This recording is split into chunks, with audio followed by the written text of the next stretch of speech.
தன்னுடைய 2 குழந்தைகளையும் தூக்க மாத்திரை குடுத்து சாகடிச்ச பிரியாணி அபிராமிக்கு சாகும் வரை ஆயுள் தண்டனை குடுத்துருக்காங்க. என்னாச்சு? குழந்தைங்க 2 பேருக்கும் காலைல 5 தூக்கு மாத்திரை போட்டு கலந்து குடுத்துட்டேன். நல்லா ஆனா அவங்க பார்த்து தூங்குற மாதிரி இருக்கு. ஆனா அவரை வச்சு போட்டு வச்சிருக்கேன். செத்துட்டாங்களா? 5 மாத்திரை போட்டிருக்கேன். ஆனா தூங்குற மாதிரி தான் இருக்காங்க. இல்ல இல்ல பயமே இல்லாம பேசுறேன். எனக்கு பயமா இருக்கு. சரி இப்ப என்ன பண்ணலாம்? என்ன பண்றது எனக்கு தெரியல. 2 பேரும் எங்க ஊருக்கு போயிடலாம்.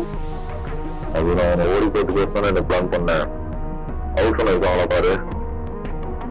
அதுக்கு தகுந்த அது யாரும் இருக்க மாட்டாங்க. யாருமே இல்ல ரெடியா? யாரும் இல்லை. எனக்கு ஹோட்டல்ல வேலை முடிய போகுது.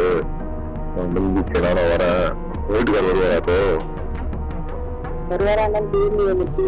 சரி வரல எனக்கு ஃபோன் பண்ணு. நான் சொல்ற இடம் வந்துடு. நம்ம காலைல ஓடி போயிடலாம்.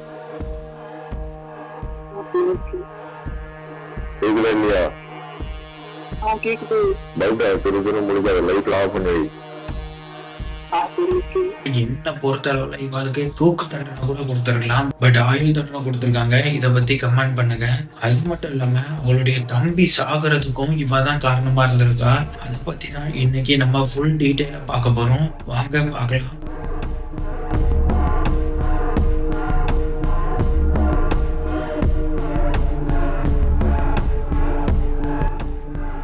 பிரியாணி அபிராமி இவன் வந்து ஒரு ஹோட்டல்ல 2007 வேலை பார்த்துட்டு வந்திருக்கா. அப்போ வந்து விஜய் அப்படிங்கிறவர் கூட பழக்கமாயிருக்கு. ஸோ இந்த பழக்கம் வந்து காதலா மாறிடுது. இவங்க 2 பேருமே 3 வருஷமா காதலிச்சுட்டு வந்திருக்காங்க. ஸோ அதுக்கப்புறம் இவங்க காதலை வீட்டுல சொல்லியிருக்காங்க. விஜய்க்கு வந்து அம்மா அப்பா கிடையாது. ஸோ அபிராமி தான் வீட்டுல அவங்க அம்மா அப்பா கிட்ட சொல்லியிருக்கா. அவங்க அம்மா அப்பாவும் இவங்க காதலுக்கு எதிர்ப்பு தெரிவிக்கல. ஸோ அதனாலே இவங்களுக்கு வந்து கல்யாணம் பண்ணி வச்சிடுறாங்க 2010. கல்யாணத்துக்கு அப்புறம் விஜய்க்கு வந்து பேங்க்ல வேலை கிடைக்கும். ஸோ அவர் வந்து கொஞ்ச தூருக்கு போயிடுறாரு. அங்கேயே ஒரு ஃபேமிலியா வசிச்சுட்டு வந்திருக்காரு. அபிராமி வந்து கல்யாணத்துக்கு அப்புறம் வேலைக்கு போகல. வீட்லயே தான் ஹவுஸ் ஒய்ஃபா இருந்திருக்கா. 1 வருஷத்துலயே அவங்களுக்கு வந்து ஒரு பிள்ளை பிறக்குது. அந்த பிள்ளைய வீட்டுல இருந்து பாத்துக்கிட்டே இருந்திருக்கா. அதுக்கப்புறம் 3 வருஷம் கழிச்சு இன்னொரு பிள்ளையும் பிறக்குது. இப்படியே இவங்க வாழ்க்கை வந்து ரொம்ப நல்லா போயிட்டு இருந்திருக்கு. அதுக்கப்புறம் இவ வந்து இவளுடைய பிள்ளைகளை வந்து ஸ்கூலுக்கு விடுறதும் கூட்டு வர்றதுமா இருந்திருக்கா.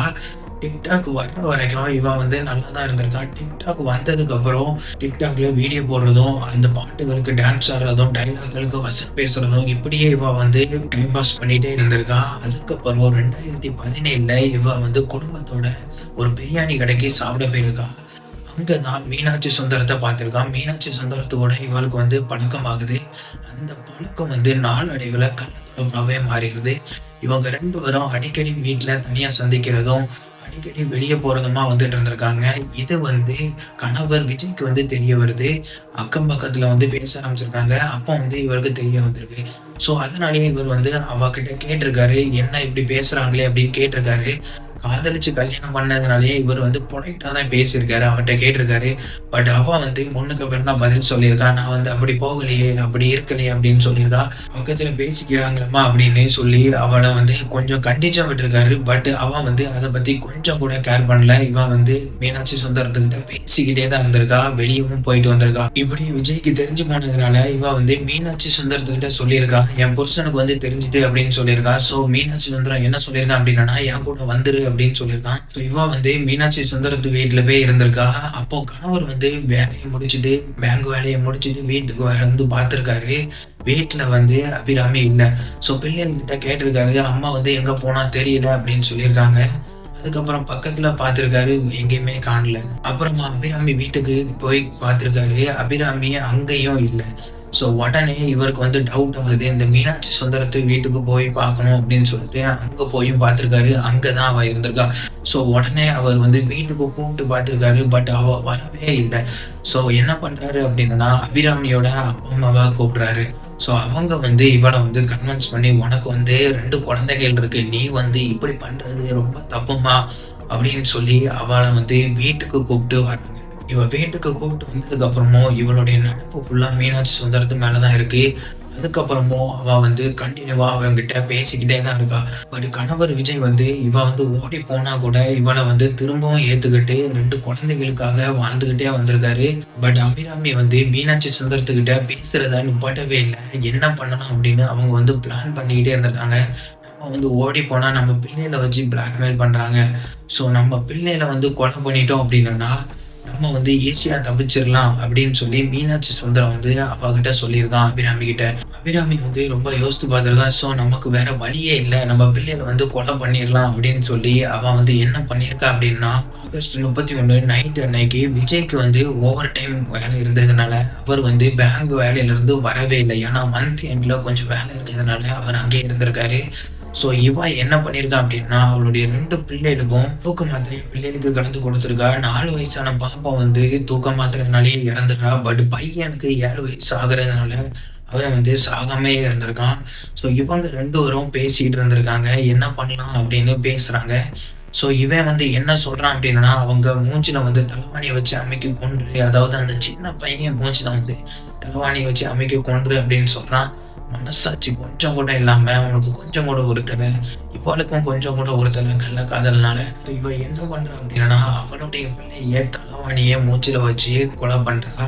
கொலை பண்ணிட்டு இவன் வந்து ஸ்கூட்டி எடுத்துட்டு வெளியே கிளம்பி போயிடுறா. அதுக்கப்புறம் அவர் கணவர் வந்து அடுத்த நாள் காலையில வந்து பாக்குறாரு, வீட்டு கதவு வந்து பூட்டி இருக்கு. ஸோ தட்டி தட்டி பாக்குறாரு, யாருமே வரல.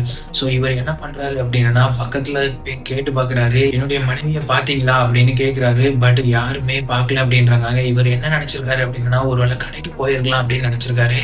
பட் ரொம்ப நேரம் ஆகியும் அவ வந்து வரவே இல்லை. ஸோ இவர் வந்து ஜன்னலை திறந்து பார்த்திருக்காரு. அப்போ அவருடைய 2 பிள்ளைகளும் தூங்குற மாதிரி இருந்திருக்காங்க.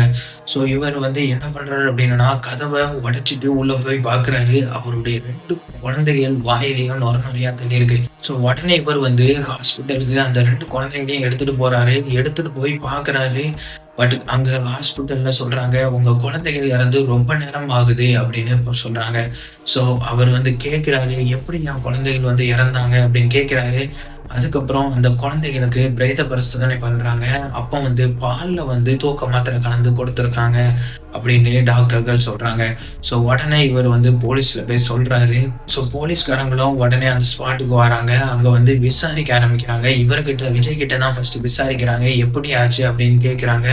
அப்போ வந்து இவர் ஒன் பை ஒன்னா சொல்ல ஆரம்பிக்கிறாரு அவருடைய ஒய்ஃபை பத்தி.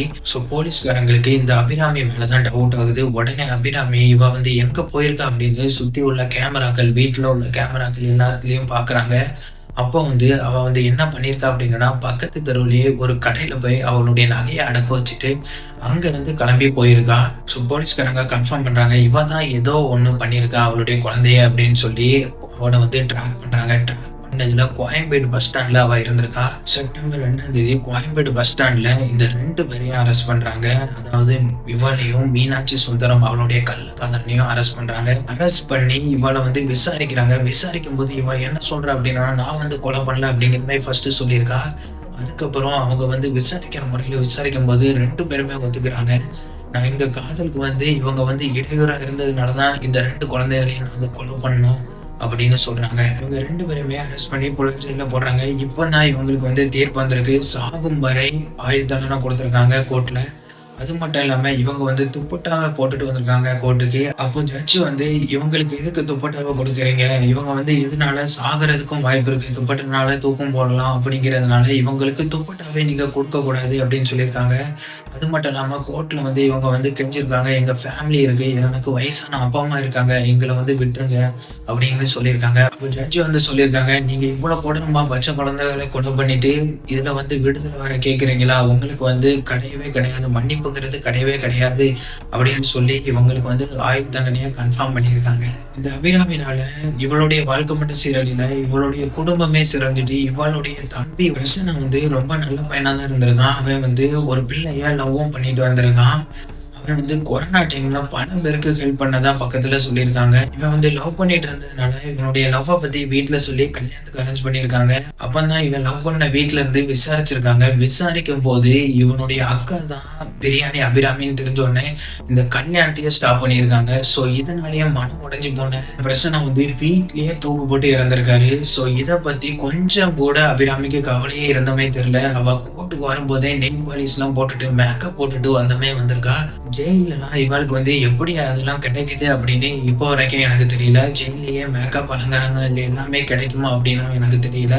ஸோ இதை பத்தி தெரிஞ்சிருந்து அப்படின்னா கண்டிப்பா கமெண்ட் பண்ணுங்க.